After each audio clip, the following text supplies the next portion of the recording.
office, Iyoko, to defreeze the bank account of former CEO of COCOBOD. Also ahead this evening, samples of the substance suspected to have caused the death of 3 children at Abava in Accra are sent to the Food and Drugs Authority and Environmental Protection Agency for further investigation. In business, senior university lecturers suggest review of property taxation to increase revenue. And on the international front this evening, Armenian Prime Minister resigns after protest. We've got the details of these stories for you, including some news from the world of sports and entertainment here on NEWS360. As always, this bulletin is streaming live all across the world on freenews.com and TV3 Ghana on Facebook.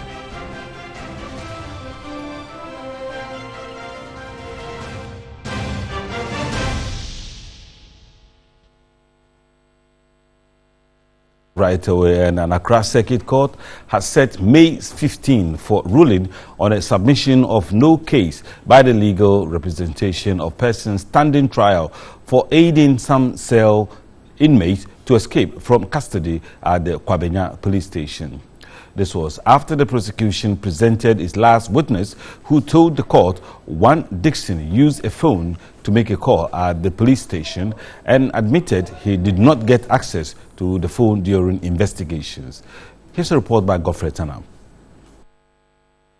The witness, Inspector Franco Usafrane, in his evidence in chief, told the court although the accused person used a phone to communicate, it was not submitted as evidence in court. He also told the court he did not bring a transcript of the conversation between the inmates and the persons who freed them. He denied the allegation leveled against the accused persons was a conjecture and that the persons standing trial were not engaged in the act. He also denied framing the accused persons and putting same in the caution statement. The defense counsel did not present any witness but told the court a submission of no case would be presented.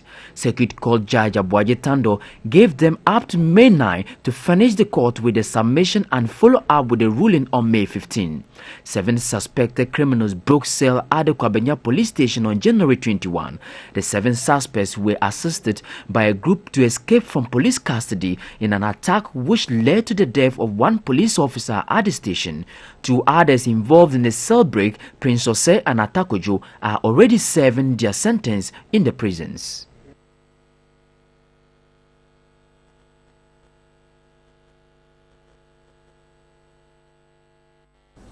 Right, so TV3's court correspondent Godfrey Tanam was on Monday, April 23, heckled and arrested at Accra Circuit Court by a police officer when he was covering the story of the Kwabenya cell break. So the police officer wanted to prevent the journalists at the courtyard from taking footage of the personalities involved in the case. He attacked him and seized his phone used for the coverage. He was whisked into a police vehicle that also carried the accused persons and sent to the Accra Regional Police Command. He has joined us here in the studio to speak to us about his ordeal. Godfrey Tanam, well, let's see, it's good to see you and welcome. I also have Suleiman Brahima, he's the Executive Director of Media Foundation for West Africa. Suleiman, it's good to see you too. Thank you for having me. Right, thank you both for coming. So, Godfrey, how are you feeling right away? I mean, you feel much better? Yes, what exactly happened?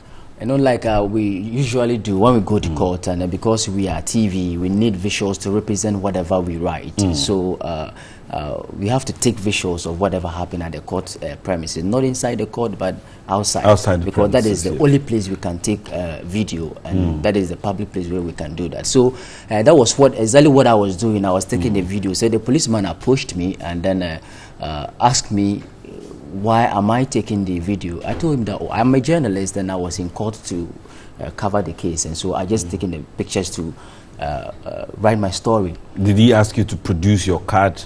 When he told him, he asked me what shows that I'm a journalist. Then he asked for my card, and I said I didn't have my card with me. So that was where the whole thing started. So he wanted to take my phone. I said, no, you can't take my phone. That is my phone.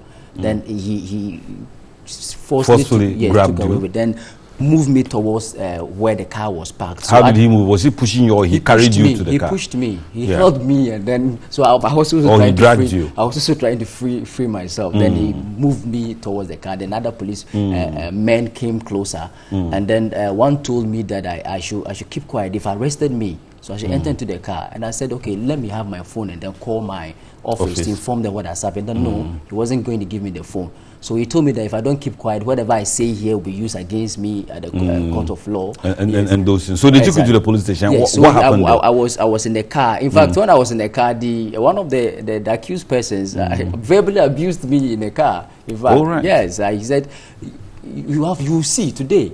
When you get there, the policeman or one of the accused persons. Oh, then you also feel how it is in there when we are there, and then we come out. So, and they were quiet. The policemen were quiet inside. So they took me to the Accra Regional Police Command, and then the investigator, who was also a witness to the case, the phone was handed over to him. So I followed him to his office, and that was where he told me that he's been called to release me. So he took my name and then took my number and then gave me my phone. He didn't tell you who called. He just said he's been called to release you. He said he's been called to release me. So are you hurting somewhere? Are you sure you're not? Because these policemen, go through some kind of hard training. I'm not hurt, but it's I was traumatized, because of because that is what we do every day. And when I got up, I knew definitely I was going to court because that is where I report from, and this happening. And it's a public place where we know that we can't take pictures inside the courtroom. It is only outside that we can do that. And that is what have you ever read a notice outside the courtroom that you cannot take pictures outside the court? Is it put, for public notice out there? Okay, all right. So, Godfred, we've heard your account. Suleiman Brahima, Executive Director of Media Foundation for West Africa. World Press Freedom Day is just around the corner. With these things happening, you're a big man on top of an active group in charge of media practice in West Africa. How does this hit you? Well, I think we are all delighted that Ghana is hosting World Press Freedom Day this year. It's just about some 2 weeks away, less than 2 weeks actually, on May 2 and May 3. And one would say that it is perhaps a recognition of Ghana's long-standing press freedom record. That is why UNESCO decided that Ghana could be the host of this year's event. And so it's a development that we are quite delighted about. But it's unfortunate that around the same time when we are going to host World Press Freedom Day, we've had these incidents of police brutalities on journalists, becoming something that is common. It's becoming regular. If you remember, just last week, we had cause to issue a statement indicating that over the last 15 months alone, about 17 incidents of attacks against journalists had happened. And when we put out the statement, indeed we had other journalists who reached out to us to indicate that there had been other instances where journalists have been abused that are missing from our records. So if you look at it quite critically, what it means is that we have more than the 17 that we have recorded. There have been other instances that haven't come to your notice, so you updated your record. Yes, but the theme, Suleiman, just before you put the theme for this year's Press Freedom Day is keeping power in check. But the police seems to be more powerful than they are not allowing themselves. Or I don't know if you see the question that I'm talking about. Yes, keeping power in check, but the police are looking too powerful to be checked. No, I think it's an appropriate theme for this year because it is not just here in Ghana alone. Across Africa, and that is why at World Press Freedom Day we are convening a session on safety of journalists in Africa. It is not just here in Ghana, but one would have expected that Ghana, given our democratic advancement, given the fact that we've always had this tradition of a free press, we wouldn't be seeing the kinds of things that we are witnessing now. And unfortunately, the police have been the major culprits of these incidents. Indeed, I'm aware that the Ghana Police Service, under the leadership of the current IGP, is going through what they call the transformation process. And the core part of this is to rebrand the police service, give it a new image, and so on and so forth. And I'm wondering why these kinds of things will be happening at the time when the police are making strenuous efforts to rebrand themselves. But as I said, it is a phenomenon that is happening across West Africa, across Africa. Just this year, we've had cause to petition the IGP here in Ghana. We've petitioned the IGP in Nigeria. We had to petition the head of the gendarmerie in Guinea. And on all occasions, the leadership have taken, our petitions quite serious and indicated that they are investigating the matter. But Suleimana, I mean, you take into consideration what happened to Latif of Joy, and we don't know where that investigation has got into. Here is our own Godfred, who's also been attacked. Normally what the media does is to protest, present a petition to the law enforcement agents and ask them to investigate. We don't do our own investigation. Are we always happy with the outcome of the investigations that are carried out by the police themselves, who seems to have carried out abuse on journalism? No, I think one of the serious recommendations that we made when we issued a statement last week was the fact that journalists and the media organizations in this country should begin to stand up for their own rights. I think one of the most frustrating parts in our work in terms of advocating for press freedom and the safety of journalists is the fact that as we continue to battle for the safety of journalists, it sometimes appears to us that the journalists themselves who are affected, do not care about the whole issue. Right. I wonder what will happen, for example, if we had said in the instance of Latif's abuse that, well, we are calling on the Ghanaian media to boycott the police, for example. I don't think that we would have been listened to. But elsewhere, that mobilization is there, so that if a journalist is attacked, the journalist community in the country would take it that this is an attack on the collective, fraternity of the media. But that doesn't happen here. I mean, with World Press Freedom Day just on the corner, should we be proud to host it? I mean, looking at this, recent abuses on journalists. No, I think we should be proud of hosting World Press Freedom Day. It's a very, very significant event. Indeed, for me, it is the biggest item on the calendar of press freedom around the world every year. Right. And it's the last time Africa hosted it was in Tunisia about 10 years ago. And in West Africa, I think it's been over 20 years since we hosted it. And so for it to be hosted in Ghana, I think it's something that we should all be proud of. And a moment that we should seize to bring an end to the kind of violations against journalists that we are witnessing. Thank you very much. Suleiman Ibrahima, Executive Director, Media Foundation for West Africa. And of course, our own Godfred Tanam. Godfred, we are sorry for the ordeal that you've gone through. I mean, being dragged always or being carried to a vehicle forcefully, I don't think it's the most pleasant thing you would want to go through. But I'm sure we will follow this. As Suleiman is here, I'm sure the president of the GJA is also watching. Definitely we'll come together and, get to the bottom of this. Natalie has joined us. Natalie, I'm sure you have some statistics on the board that you want to share with us. It's great to see that Godfred Tanam is sitting here nice and healthy, but it's certainly a concerning issue. And we would note that the culture of impunity for crimes against journalists is what keeps this going on and on, as the perpetrators are never quite brought to book. So as you were saying earlier, it's happened to other journalists, and yet again, we've seen it with our very own Godfred Tanam. Now, I'm going to run us by specifically journalists attacked by security personnel. Now, March 6, 2017, soldiers attacked freelance journalist Kendrick Ofei. On February 23 of 2018, police brutalized journalist Christopher Kevin Isima. And March 27, 2018, journalist Latif Idris beaten at the Ghana Police Service headquarters, like we were discussing earlier. He was, in fact, beaten nearly to death, in fact, at the Ghana Police Service. And you were raising the issue of these are security personnel, police personnel who we expect to ensure the security of all Ghanaians in spite of the profession that we are playing.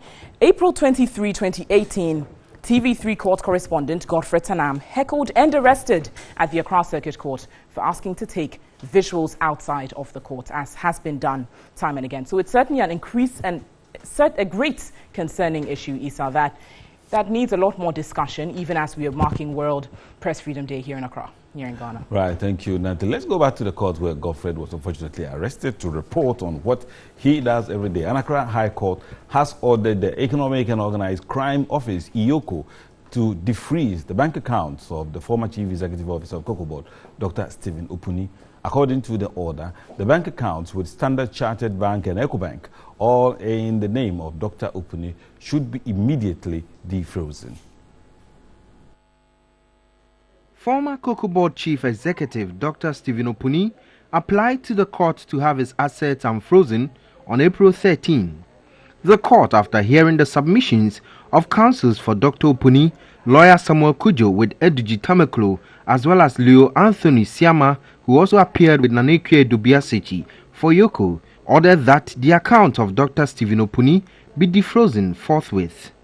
The former Cocoa Board CEO and the CEO of Zira Group of Companies, Seydou Agongo, and Agricourt Ghana, are facing 27 charges, including willfully causing financial loss to the state in a fertilizer contract worth over 43 million Ghana cedis. Dr. Puni has pleaded not guilty to all the charges leveled against him.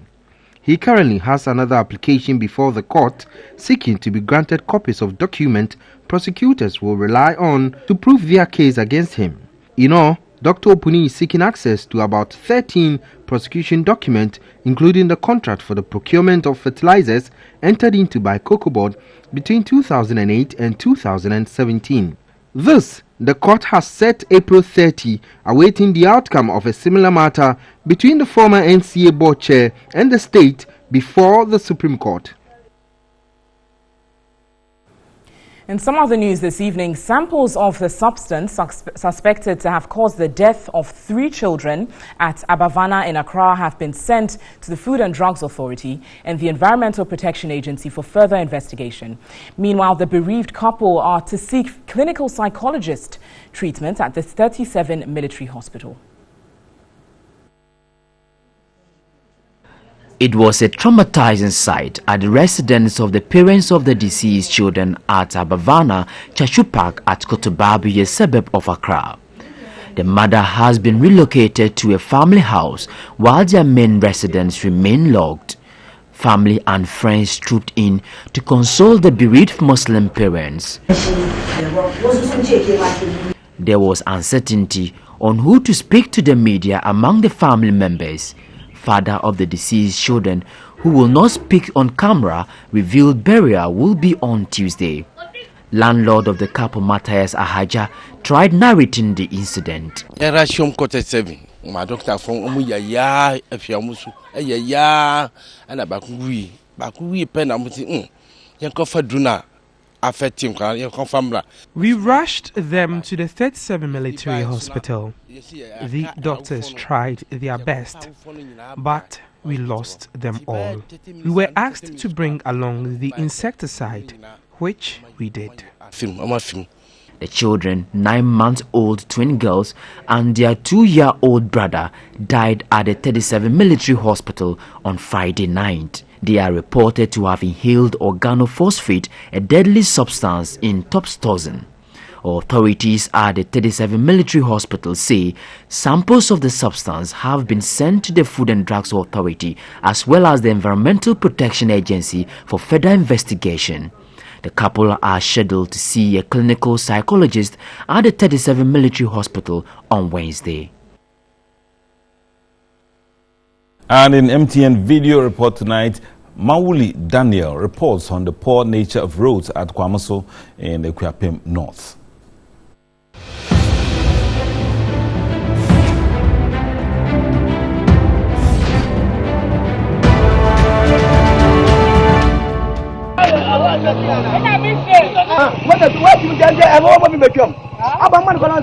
Citizen journalist Mawuli Daniel Kwamaso. This road is linking from Kwamaso to Bewasi, Congo and its environs. You can see the road, the nature of the road. I'm reporting this as a citizen journalist so that the government will come to our aid.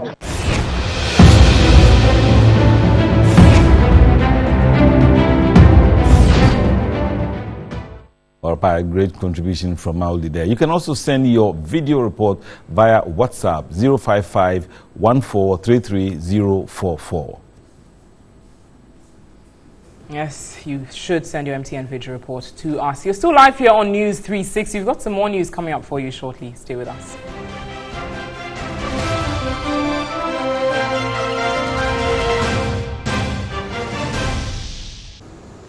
You're watching News 360. Good evening and thanks for staying with us. Time for business. My name is Nanikia Mensah Brampa. Beginning with tonight's Let's Talk Property Tax, as a senior lecturer at the Department of Accounting of the University of Ghana Business School, Dr. Ibrahim Bedi is advocating a review of property taxation. He noted enforcement of the tax backed by law would rake in more revenue for development. We have now is a property rate, not a property taxation system. And the property rates are administered by the district let's say, assemblies. So it's not as massive as one was. What we are getting from property now is rent tax. And even that, we are not doing very well. The various metropolitan, municipal and district assemblies administer property rates based on the value of the building. The senior lecturer at the Department of Accounting at the University of Ghana Business School, Dr. Ibrahim Bedi, noted the local authorities do not have the capacity in areas such as staffing and technology to clear the rates. He underscored the need to streamline and enforce both property taxation and rent tax. We need a proper valuer so you can get a good value of the building and tax, but that must become a law. So once it becomes a law, then it becomes like any other tax you pay, and then you must also intensify rent tax, because today we are renting houses $3,000, let's say a month. In the country's tax laws, a residential building goes for 8% rent tax, while commercial buildings go for 15% rent tax. Tracking people and the IT infrastructure. So with this same system, if you paid rent to a landlord, then the system will know that we have given this landlord X amount of rent, and then we can go. So Ghana has opportunity to still increase our tax revenue through property taxation and through rent taxes. A property tax is an ad valorem tax on the value of a property, usually levied on real estate. The tax is levied by the governing authority of the jurisdiction in which the property is located. The Volta Regional Office of Food and Drugs Authority has arrested 21 persons allegedly engaged in the sale of unwholesome products. Now, the products, which include drugs, cosmetics, alcoholic and non-alcoholic beverages, were seized in the weekend operation at Ho and other market centers in the region. Herbal medical preparations, cosmetics, and any medical device or household chemical substance as a treatment, preventive and cure for a disease without approval from the Food and Drugs Authority. Anyone who engaged in such promotions contravened the laws and is liable for summary conviction upon arrest. The joint police FDA operation was informed by repeated public complaints and intelligence in Ho, the Volta regional capital. 21 persons were rounded up at the end of the exercise. A number of products, including drugs, cosmetics, herbal concoctions, alcoholic and non-alcoholic beverages, amongst others, were seized. 10 out of the 21 persons rounded up were later found to be culpable after screening and were handed over to the police for further investigations and prosecution. And we advise the consumers to go to a health facility, go to hospital, go to a pharmacy in case they are not feeling well or when they are sick, for a better consultation than buying drugs from a peddler. We can't guarantee the safety and quality of said drugs. We can, the person also taking the drug might not be able to be cured or healed because you can't ascertain the quality and safety of them. And where are those drugs coming from? He assured of a sustained effort to get rid of unauthorized products on the market. All right, so talking about recapitalization, banks are coming out one after the other to declare distance. This time around, Managing Director of Fidelity Bank, Jim Bading, has indicated the bank is poised to make the new minimum capital of 400 million Ghana cedis before the end of the year. He made this known at the grand draw of the 10 times richer promo held in Accra, where 3 lucky loyal customers of Fidelity Bank won 50,000 Ghana cedis each. The 10 times richer promo, which was aimed at making customers 10 times richer, was launched June last year. The promo was part of the activities to celebrate Fidelity Bank's 10th anniversary. For the past 6 months, Fidelity Bank has rewarded 25 customers who took part in the 10 times richer promotion with a total of 125,000 cedis. At the grand draw in Accra, 3 lucky winners, Anita Mensah, Market Circle branch, Mauta Diodone, Ashaman branch, and Shaibu Audu, Tamale branch, took home a whooping sum of 50,000 cedis each. The draw was very transparent. It was carried out electronically. The winners were not predetermined, and therefore we did not have a hand in selecting the winners. Jim Bading, the Managing Director of Fidelity Bank, hinted the bank is working hard to raise a new minimum capital requirement. We currently have a capital position which is very close to the new minimum requirement, and therefore it's going to take us just a little work to bridge the gap. And we're very confident that we can raise the difference, which is not that significant. On her part, Deputy Governor of the Bank of Ghana, Elsie Ado Awozi, advised Fidelity Bank to ensure that deposits of customers are prudently managed. We also count on your continued deployment of emerging technologies to provide more relevant products and services to your customers, as well as to promote financial inclusion and sustainable banking practices. Fidelity Bank over the years has become significant large taxpayer and has paid to the central bank over 300 million cedis by way of corporate and employee taxes. Well, so that'll do for the business segment tonight. Visit the business segment again on 3news.com for more news updates. My name is Nanikia Mensah Brampa, and Isa is standing by with some news from the presidency. Thank you very much, Nanikia. Now, President Akufo-Addo has assured the Republic of Korea of Ghana's support in the ongoing diplomatic efforts to promote peace within the Korean Peninsula. The ambassador-designate for Korea Republic, Ambassador-designate Kim Sang-so, was at the Jubilee House to present his letters of credence.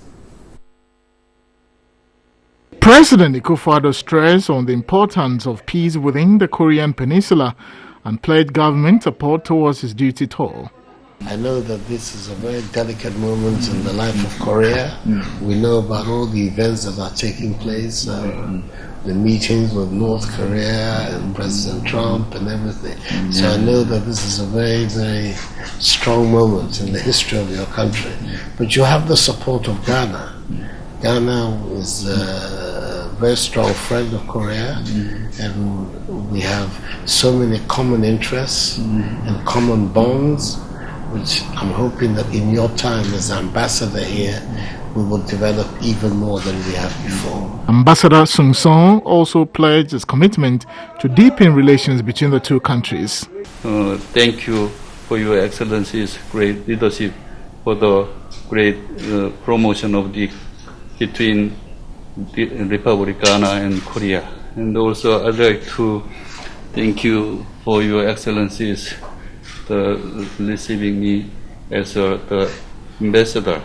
And I'm also very happy to be an ambassador and taking the role to promote our two countries. Now, members of Parliament are being recalled from their recess to sit on Thursday, April 26 and Friday, April 27. In a statement signed by the Speaker of Parliament, it indicated that the recall is to enable members consider some urgent parliamentary business. But TV3 has gathered the recall is to ratify the African Continental Free Trade Area Agreement. A letter cited by TV3 from the Ministry of Trade and Industry to the Speaker of Parliament indicated the President's decision for the House to reconvene to consider and approve the African Continental Free Trade Area Agreement. The African Union heads of state and government on the establishment of the trade area, which was taken at the recent summit, has also been forwarded to Parliament.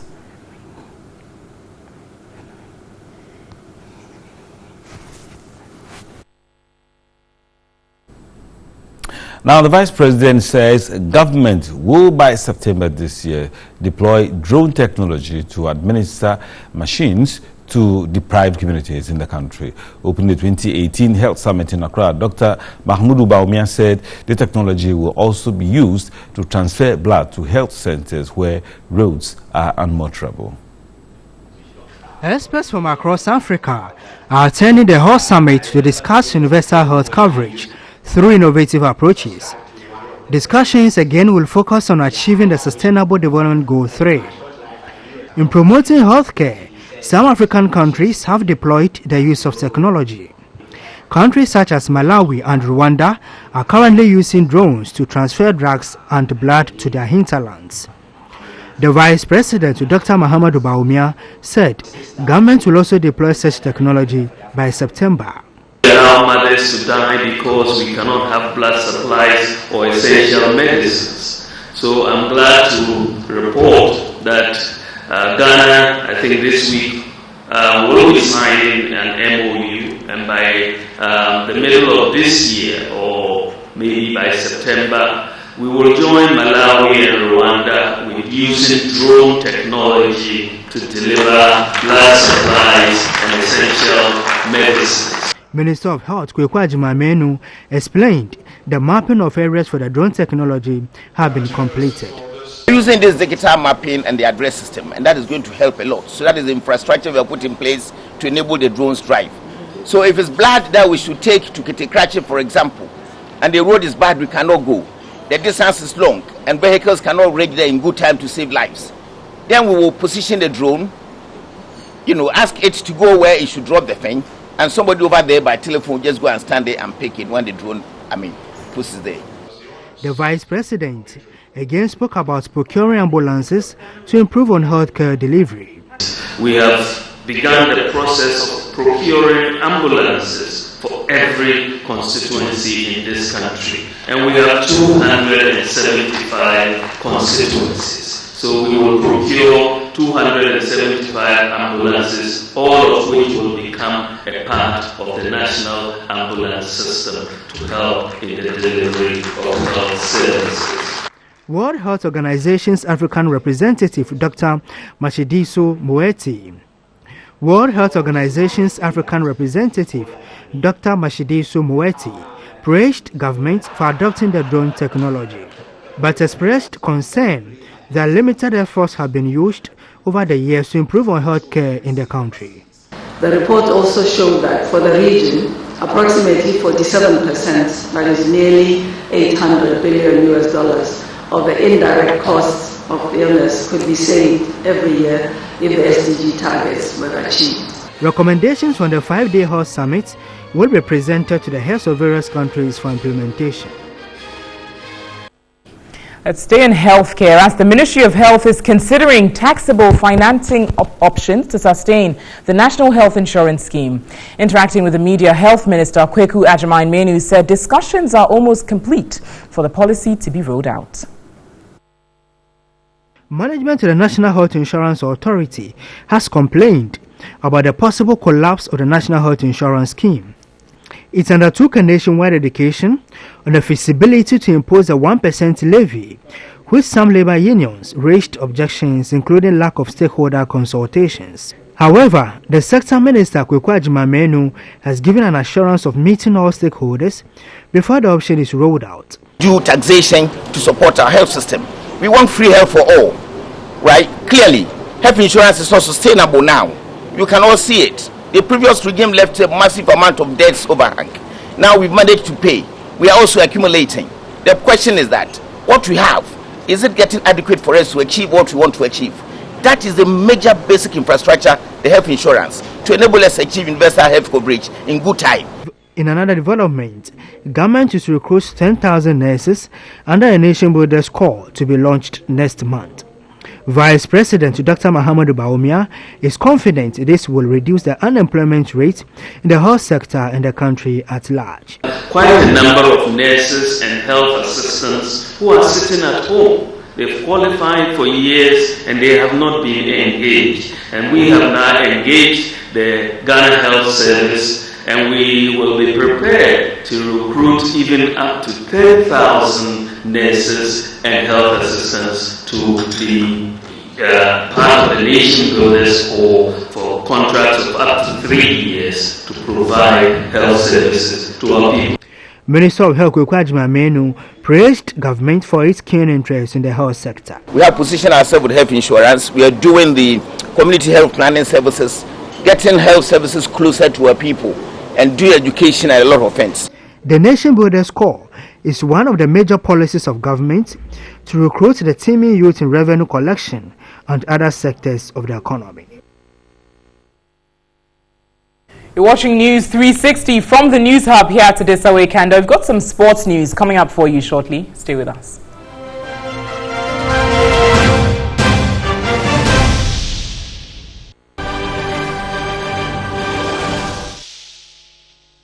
Welcome back to NEWS360. Time now for some international news this evening. And Armenian Prime Minister Serge Sargsyan has resigned after days of large-scale street protests against him. Opposition supporters accused Mr. Sargsyan of clinging to power after he was appointed Prime Minister last Tuesday, soon after finishing 2 5-year terms as president. Former Prime Minister Karen Karapetyan takes over as acting Prime Minister. The announcement came soon after opposition leader Nikol Pashinyan was released from detention. Mr. Pashinyan had been arrested on Sunday after televised talks with Mr. Sargsyan collapsed. As well as Mr. Pashinyan, 2 other opposition politicians and some 200 demonstrators were held. In his statement published on his website, he said he was addressing all citizens of the Republic of Armenia for the last time as leader of the country. Protesters chanted "Nikol, Nikol" in the streets on Monday and waved Armenian flags.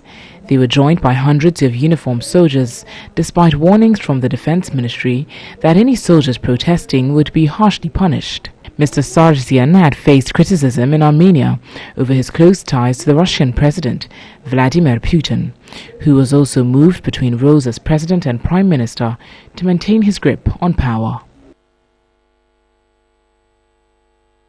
Next, some entertainment news. You're still watching NEWS360 on TV3. My name is Miriam Osei Ajman. Let's do some entertainment news. Now, after years of proving his mettle, fast rising rapper Don Ichi has landed a record deal that could turn around his budding music career. The 3-year deal will see Tribe Media take full responsibility for Don Ichi's recording, promotions, housing, and bookings.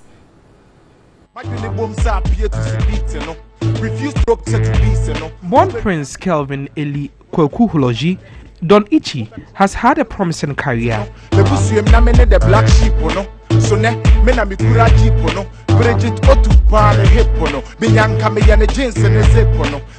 rapper's music journey started back in 2009. In his bid to break through, the rising star put his best foot forward. In 2012, Don Ichi was adjudged the first runner-up of music reality show Born Stars. The gifted rapper is credited with works including Elective Rap featuring Reggie Rockstone and Ochiame Kwame, Drive Me Crazy, done with Mugiz, and Dundu, produced by Apiutus. The rising star's creative exploit earned him the 3-year recording contract. Tribe Media will cater for Don Ichi's present career need. We're going to provide for him basically everything that he would need with promotion. We're going to cater for part of his housing and the transportation, and eventually we're looking to have a studio where he would have easy access to be able to record his music, so he can have everything. We're just basically trying to provide a conducive environment for the artist so he can produce and give us his best. The elated rapper sees the deal as a major boost to his career. I'm the future of Ghana rap. They saw what I'm capable of, and Ghana will testify after a short while. And away from rap music to the screens, in January of this year, popular actor Sam Adjetefio appealed for public support to rent a room and foot a course of surgical procedure on his heart condition. Speaking to our reporter Usu Warai, the 64-year-old veteran actor dismissed claims of having failed to plan for his future.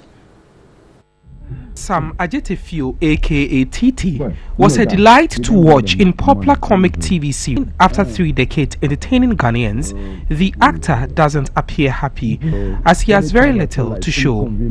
Question is, was it helping? Elsewhere, like if I haven't done at all acting on this, I put in over 3 decades, 30 years. I should be very, very comfortable by now. But the question is, what do I have to show? Sam Adjetefio used to perch with a friend in Accra, but has now relocated to Aikuma, a village after Dodowa, where he lives with his family.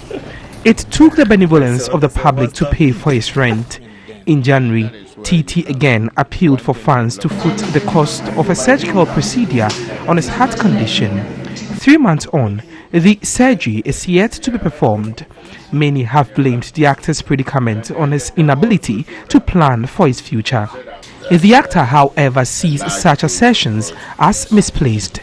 Let me tell you this. look at the old footballers like Baba Yara, Mama Aqua. I mean, those big guys, big names in football. You think they enjoyed a quarter of what the, what do you call them? Asamajan and the rest are enjoying now? No. It's the same thing. In our days, we were doing it for the joy of it. I mean, you were happy you appeared on television, and then they hailed you. Even sometimes you go and work, and then your leader will go and collect your artistry and go and enjoy it. You had nothing. But we were doing it all right. Do you understand? Now these younger ones, and we did the work. But in all, the actor feels no regret for venturing into a career that gave him fame and nothing more to show for it. No. At all. I don't regret anything. Whatever I went through, I gained experience. A large dose of... Well, that's about it for entertainment on News 360 this evening. Yes, Isa, Natalie. Thanks for that. Thank you, Miriam. And that's it for this edition of News 360. Thank you for watching. My name is Isa Moni. And I'm Natalie Ford. Visit our website. It's 3news.com for some more news. News at 10 days this evening will simulcast on our sister station. That's 3FM 92.7. Next is Sadia. Have a lovely evening.